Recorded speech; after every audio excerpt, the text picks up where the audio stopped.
Everybody.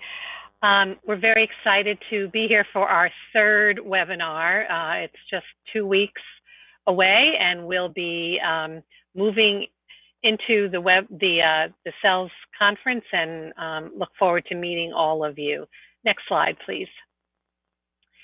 So let's give an update on where we are as far as attendees. We have this week now 260 registered. Last week, for those of you who were on the webinar, you'll know we had 250. I suspect we'll get a few more next week, which is great. So a huge number of folks up on the Hill. What a footprint we'll have. And then 46 states are represented and the District of Columbia.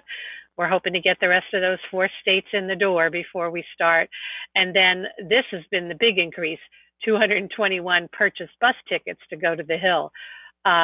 Again, there are some that may decide not to go by bus because they may have early morning appointments, but please, if you want a bus ticket, we would encourage you to purchase that immediately. Next. So our SELS social events also have gone up in numbers. We want to remind you that registration closes tomorrow. For both the Capitol Steps and the Monuments by Water. Those are 2 events that you can access on the website and register for, or call our constituent services unit here at CEC, and they would be happy to register you. Next. So the Capitol Hill Congressional appointments. I know that you all are busy making your appointments. I see many of them being populated on the Google Docs database, which is super. Thanks for your work on this. I know some states are working on their appointments but haven't gotten them up on the Google Docs. If you can get them as quickly as you can up there, there's a lot of reasons why we've created this Google Docs database. Is, you know, as an example, we had a press release go out, and Politico has already noticed our meeting through the press release and are really anxious to talk to us about this, and they're interested in knowing who we're going to be meeting with. So that just gives you an example why it's important for us to have all of this information. It also keeps all your state people that are on your team informed.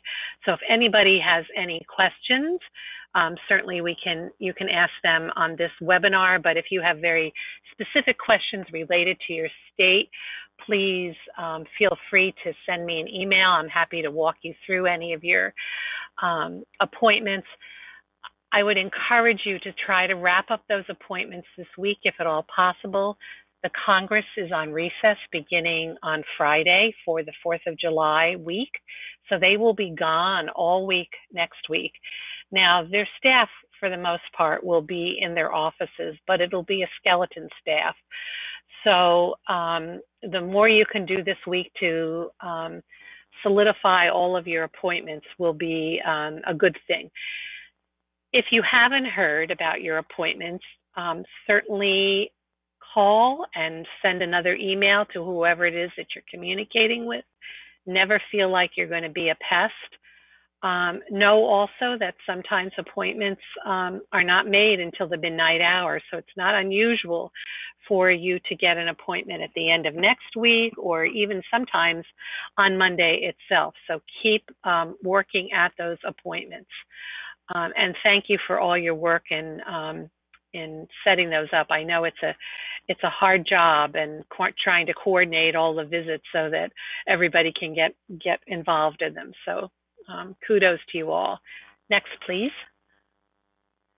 So a couple of resources that we have for you to consider as you begin thinking about your visits on the Hill. This is one of the handouts that you have in the on the webinar for you to access. It's called Let's Practice. And on Monday, you'll be meeting with your state teams to talk about how you'll be delivering your talking points. And as you might remember, we have issue briefs, which we're going to share with you in a little bit. We're going to give you ideas of how to create those talking points, and we hope that you'll have an opportunity to practice with your teammates, your state teammates. And this is just an opportunity for you to do some role playing together on Monday afternoon. We have allotted about an hour and a half of time on Monday afternoon to engage in some of these activities. Next. The second form you have here is the state team meeting form, and this again will be an activity that your state teams will engage in on Monday afternoon. You'll talk about who will be the speakers, the order of the speakers, what issue they're going to speak about, and then what the legislative recommendation is. This is an important plan to make with your team so that you use your short time that you have with your member of Congress and their staff in a very efficient way to make sure that you get your messages out very early on in the discussion, and that you're organized and you know who will be speaking first, second, third, fourth. It sounds like a lot of coordination, but in past years, this has really been a valuable tool for people to use within their state team, so everybody's in sync with the agenda for the visit. Next. So, Erin, I'm going to turn it over to you, and you're going to walk them through some of the next steps in doing the visits. Thanks, Deb. I just wanted to reiterate something Deb was just saying, which is that planning out your visit can be really helpful, not only during the visit, but just as you sort of prepare and get a mindset together for the messages that you want to get out. The visits, we're going to go through a couple of important components of visits and how to plan those visits out, knowing that sometimes things happen that are unexpected, but usually you really are able to stick to the points that you want to make. The first thing you want to do is plan for the meeting to last no more than 30 minutes. These are pretty busy folks, and they are always good listeners, at least in my experience, but they don't necessarily have usually more than 30 minutes. Sometimes they might, and they may stay, and so 30 minutes is not necessarily a hard stop, but it's good that you're planning stay at 30 minutes, and then if it goes longer than that because either the member of Congress or the staffer wants to talk more, that's fine, but that's a good amount of time to plan for. As you prepare, you want to make sure that the congressional scheduler, who probably many of you who have already connected with, know how many people are in the group. And so the team leader really should think about how many people are going to be part of a meeting. For some teams, that's really easy because there might be 5 of you and you're going to go to all of your visits together. And then some teams might be as large as 18 and you might be splitting up. And so trying to get some of that planned ahead of time and making sure that the scheduler knows how many people to plan for is important. You want to make sure that the scheduler has the opportunity to schedule rooms that will fit everyone comfortably. And so another piece is that the state team leader should give their team's business cards to the receptionist when you enter the room. I remember the first time that I came to Washington, and it was before we had a lot of these pre-calls, and I forgot my cards, and it was really not great. I encourage everyone to make sure they have their cards with them, double check. Washington is a place where people trade business cards. That's definitely something that happens a lot. And so just make sure that you have those with you, and it's good for your team leader or whoever's going to play that role to go ahead and provide the business cards up front. And then have the leader collect business cards ahead of time, 2 packets, one for the member and one for the staff, because that will be an important way for folks to connect back with you. I do find that we receive contacts back from offices regularly based off the business cards, so they're a really important part of the process, and planning that out is a good idea. Next slide. So as you work into figuring out your roles as members of your team, these are a great set of steps to think about, and we're going to talk a little bit about each one. The first thing you want to do is plan out introductions. You'll want to state the issues and then make sure that you have highlights, particularly around your own stories and data in your state. Again, we're going to go through all of these. You'll have asks that you will have prepared for you through the issue briefs that we'll highlight here tonight and will be using throughout the conference, and then making sure to thank your member of Congress as well as the staffers in the office. And it's always great to have a photograph.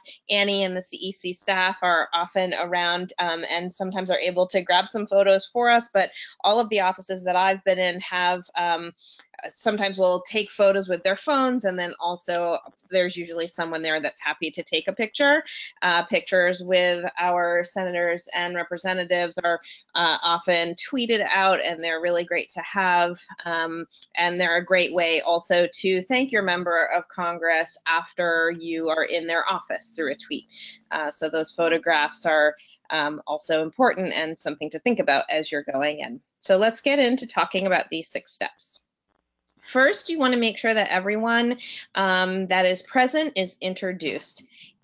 If you have a small group, it's fine to have everyone introduce themselves, provide their name, how they're a constituent, who their employer is, and job role. In the larger groups, you may elect a representative to do introductions and to prepare that before the meeting, but you want to make sure that they know that you're from CEC in case, and that you are participants in the Special Education Legislative Summit. That's an important part of the introduction as well. Next slide. You want to state the issues. The SELS issues briefs will be provided on the website, and it's important that we make sure that we speak to these issues as part of the team that has worked on these issue briefs, and as a director of special education and as a prior special educator and general educator, I know very well that the issues that we're bringing to the Hill are probably near and dear to all of your hearts. It's important that you state the significance to you specifically and your group, because your member of Congress wants to hear from you. While yes, they want to hear from CEC too, they really want to know what you think because they are very interested in their constituents and the stories from their states and the experiences that are happening in their districts. And so it's important that you help the member of Congress or the staff member understand the significance of the issues for them in reference to their role in Washington, and we'll be helping to prepare you to do that. This is an example of what an issue brief will look like, and it will help you to prepare your comments in reference to the overarching issue. You'll see that up front is the title of the issue brief, and then you'll see the big box that says recommendations. And those are the recommendations that we have crafted specifically for this summer's SELS. We'll be going over those and getting you familiar with them, and they will really help you hone in and Deb will talk a little bit in a few minutes about the asks. The background information, as well as the context and the detail follows, and all of that will help you be ready for a conversation with your member of Congress. You will also have the opportunity to leave these documents behind for the staffer or the member of Congress so that they have something to reference based on the conversation that you have with them. Next slide. And then what you'll want to do is really make sure to highlight the specific issues that are in those issue briefs. It's good to find really 2 or 3 critical issues that we want to define for members of Congress. There have been times in the past where SELS has tried to get much more in depth in reference to a larger number, and it was definitely harder to do. And so we really tried to keep it to 2 or 3 critical issues. And this is also, in order to highlight those issues, a place where you want to bring your personal stories backed by the data in order to be more compelling about the topics that we're discussing. The concept of elevator speeches is really valuable. You want to remember to be brief and very succinct and clear. Those are really important concepts as you talk to the folks in Washington, because in order for them to take the information and then move forward with it, it's really important that they understand it from a broad perspective, as well as have some elevator speeches and stories from you. And as you leave, you'll also want to remember to leave those folders on the Hill. Deb, I'll hand it back over to you. Okay, thanks, Erin. So the ask. Using your issue brief, you have those recommendations that Erin just shared with you. And once you've presented those, you want to have a conversation with the member or the staff to determine their point of view on the issue, what they're hearing from other constituents, legislation that they may be sponsoring or co-sponsoring. Asking them if they can support CEC's position. And you have the 4 major issues that we'll be talking about and using as our talking points, which includes public funds in public education, education appropriations, teacher shortages, and positive school climate. Although the positive school climate is a little bit broader than that, social emotional learning, positive school climate, and mental health supports. So it's always good for you to get into that dialogue. And that's where a lot of the questions can come in from your member of Congress about what it means as you implement some of these practices that you're recommending in their local, in their state or their local district area. And that conversation, that relationship building is an important part of the meeting. Next. So, of course, you always want to thank the member and the staff person for their time. You want to extend the conversation beyond the 30-minute meeting, to keep establishing future relationships. Is there another time where you can get together? Perhaps when the member is in the district, you might invite them to one of your programs, and then ask for best forms of contact for future follow-up. There may be some questions that they ask you that perhaps you may not have the answer for, and that's fine. If that's the case, never feel hesitant to say, gee, I'm really not sure of that. Let me work on it and get the answer, and we'll get back to you. And you can certainly rely on the CEC staff and others to help you with some of those questions and answers that you might get. We have a follow-up form to your Hill visits, which we'll talk about next week. And on that form is a place to say, did your member ask a question that needs some follow-up from the CEC staff? And so we'll want to know about some of those issues so that we can help you determine what those answers are and develop a plan for getting back to the member. It's always good that sometimes if you don't have the answer, it gives you a door to get back in, or an open door to get back in to talk with your member or the staff or so. Again, don't feel hesitant to say, I'm not sure of the answer to that question. So this is, for many of you who are new to this is the beginning of a relationship and an ongoing relationship. It's not a one-time visit that you're making. You want to extend that relationship to your home state. You want to know that you're interested in knowing about their town halls. Some of them have coffees in their states as well. So you want to be a part of those as those opportunities appear when you're back in the state. And of course, inviting them to visit your programs is always a good thing to do. Next, please.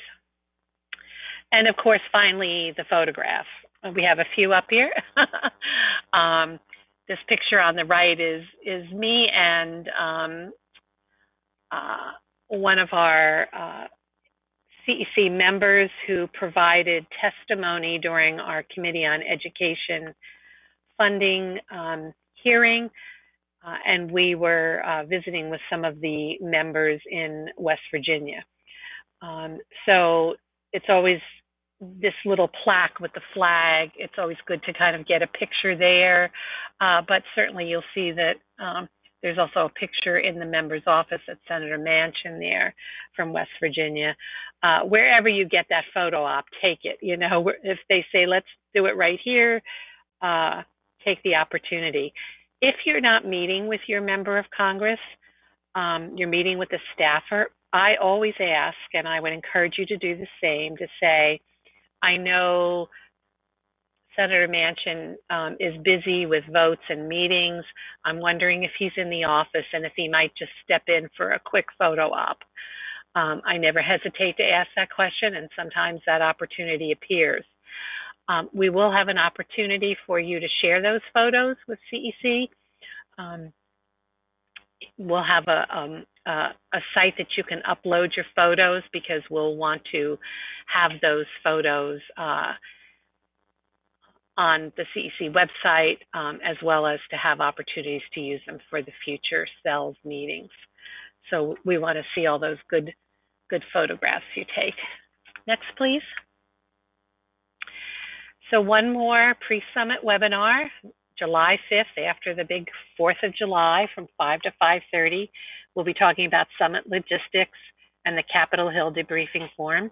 You can look forward to getting a few more emails from us, one this week that'll come out, giving you some of the additional logistics. We'll also be talking about the PowerPoints and the SELS issue briefs, as well as a few other items. So look for another email this week, as well as an email next week, and then this final pre-summit webinar. Next. Now it's your turn. So I'll turn it back over to Megan for the Q&A. Okay, so just as a reminder, if you guys have questions, please feel free to type those in the chat box now, or if you'd like to ask them verbally, just use that button that says raise your hand, and I'll see that and I can unmute you. So while you guys are getting those questions in, here is a question for you guys, Deb and Aaron. When we're assuming that we only have 30 minutes for a meeting, how long should we spend on each issue? That's a great question. What we typically have done in the past as we prepare for approximately 30 minutes is we try to spend maybe 5 to 7 minutes per topic and make sure that there's time at the end for questions. That's when you have 2 or 3 topics that you want to cover. And then, you can sort of moderate that based on how many topics you end up really wanting to focus on. Certainly, there are times where one issue may end up taking you longer if there are a lot of questions from a staffer or a member, but we do find that around 5 to 7 minutes per topic has been pretty effective for us. That's just what we've done. I do think that making sure you have a little bit of time at the end for questions that they may have is always good, or really try to do 5 minutes providing stories and information, and then leave a few minutes for questions on that particular topic in your planning. There's no perfect recipe, but those are some things to think about, and Deb may have some other ideas too. I think that's good. I think you covered it, Aaron. Okay, when doing introductions, constituency means what district you're from, correct? Yes. So for your two senators, of course, each senator covers the entire state. But when you're meeting with your House member, your House of Representatives congressional member, you'll want to talk about being a constituent of the district. So each district has a number, and it's based on your region and the area and the town that you live in. And if you're not sure what district you're in, you can go up on CEC's Legislative Action Center, type in your zip code, and it will show you who your members of Congress are, including your 2 senators and your representative.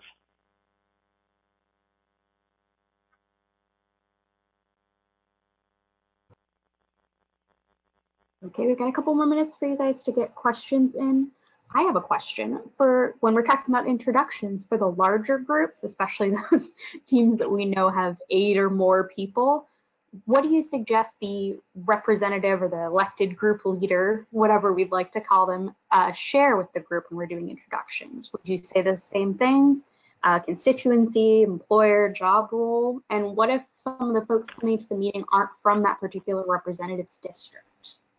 Yeah, so in the case of large groups, I would suggest your state team leader take the lead and indicate that all of the people in the room are, from the state of Virginia, and they have various roles, including special ed administrators, special ed teachers, researchers, faculty at universities, teacher candidates, whatever your group consists of.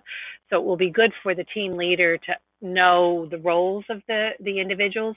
And then from there, with larger teams, then I would suggest that maybe people just go around the table very quickly and say their name and who they're employed by. So my name is Deb Ziegler. I'm with the Council for Exceptional Children.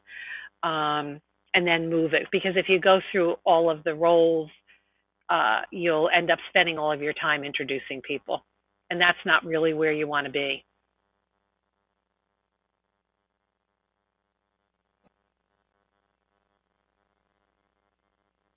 Okay, so if you're going with someone and you're not a member of that constituency or that particular representative's district, how would you introduce yourself? So some teams decide to break up their house visits according to where you live and what district you're in. But sometimes for smaller teams, let's just say there might be 4 people on your team, your colleagues go along with you. In that case, I think that the appropriate way to make those introductions is that I'm Deb Ziegler. I live in Alexandria, Virginia, and I'm your constituent. And the other 3 people who have joined me for this visit also live in Virginia. And you can introduce those individuals. I think it's fine to have other people on the visit, but a member always wants to know who their constituents are. That doesn't, negate having other people in the room with you.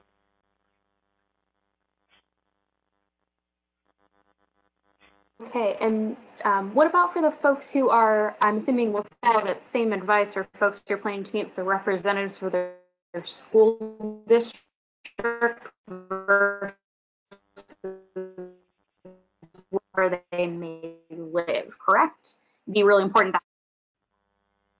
And then another question we got in is about dress code for the meetings. And I think we'll talk about this a little bit more next week, if I'm correct, right?